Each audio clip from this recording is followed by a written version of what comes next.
Alan, is a game like that fun? Is it frustrating? What's it like being in a game like that? Fun for sure. You know, the adrenaline's up. Those are the games we talk about forever. Don't want to be in those situations a lot. I think we started out really slow, but be able to kind of fight back and battle back and trust in it is obviously a great win. Alan, have you thrown the ball that many times in a game since maybe at Tech? I didn't even look at the stat line. How many times did I throw it? It was like 48, I think. 48. Unfortunately, I've thrown like 60 times one time, but that's still 50 plus. That's a lot. And look, they're gonna fill up the box, try to stop Ollie. They're gonna have to get, and they're daring us to throw it, so we're gonna have to throw it. And we've proven the past 2 weeks that we can succeed throwing the ball. Alan, how good was it to capitalize off of those Arkansas miscues? Yeah, for sure. We knew, obviously, we had the one interception on our side, but we knew there's a young quarterback, and we're the hostile. They're going to make mistakes. The fans were great today. But just understanding being who we are, being us, and be able to capitalize on those mistakes. Sometimes we didn't. There's sometimes we probably should have scored touchdowns, had to kick field goals in the second half. But, just capitalizing at least on something because we need every point. The personal foul. Yeah, not good. I assume Mike got on you a little bit after that. Yeah, you'd think as an older guy, that could be composed, take care of himself. But I mean, you play in this game; it's so highly competitive, and you get so fired up, and you make a great play. And I just looked up, and the sideline was just all staring at me, and I should have just turned around and celebrated with my teammates, but I had to give them a little something. But yeah, that could have potentially lost us the game. So it's all funny now, and the Twitters and all that stuff. It's everywhere, but it would be a completely different story if we lost. So that's not going to happen again on my side. That will get fixed, and that's not my fault.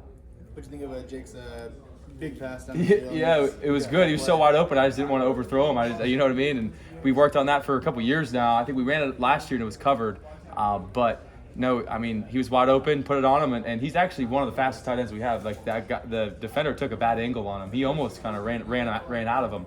But no, great play for him, and he was rolling for sure. When Ollie's not having 100-yard games, I mean, do you feel an extra sense of pressure, an extra sense of responsibility to open things up and keep the offense going? Not really, but I was just so proud of how the O-line protected, to be honest. Like, okay, maybe we're not having the best day running the ball, but I was back there. Got hit a couple times. That's football, but for the most part, those guys were stoning them up front. So, hey, you know what? If they can protect and we can throw the ball around a little bit, that's what it matter.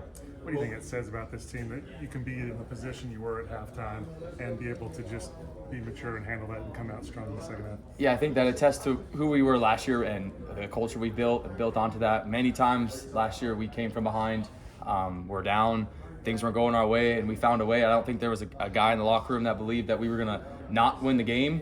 And so just say, hey, stick to us. And it was one play at a time, right? You can't score 14 points on one play. You can't score 20 points on one play, but it's one play at a time over and over and over again that you can come over, and we did. Schematically, what do you think were the biggest adjustments after halftime?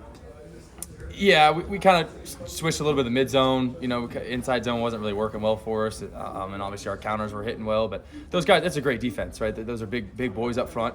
They can play at a high level, and they came to play for sure. They were flying around, and we tried many misdirections, man coverage, zone beaters, and stuff like that. But they were, for the most part, in the right spots. So just the adjustments were just, hey, you know what? There were plays to be made. That's what I would say. It's, a couple missed throws in the first half. It's a different ball game. So it's, hey, just focus up. Bye, Ollie. Did you happen to see that Arkansas cornerback's comments a couple weeks ago, the one that played at South Alabama? Yeah. Oh yeah. It was on the bulletin board. I mean, we watched before every unit meeting on the offense. We had it all scripted up. I could tell you exactly word for word what he said, but he didn't play this. So we were kind of sad he didn't, because I think we were prepared for him. We were ready to play him, but yeah, he didn't play. So He didn't play, and they didn't dominate. yeah, they did not dominate. No, they did not, and they lost.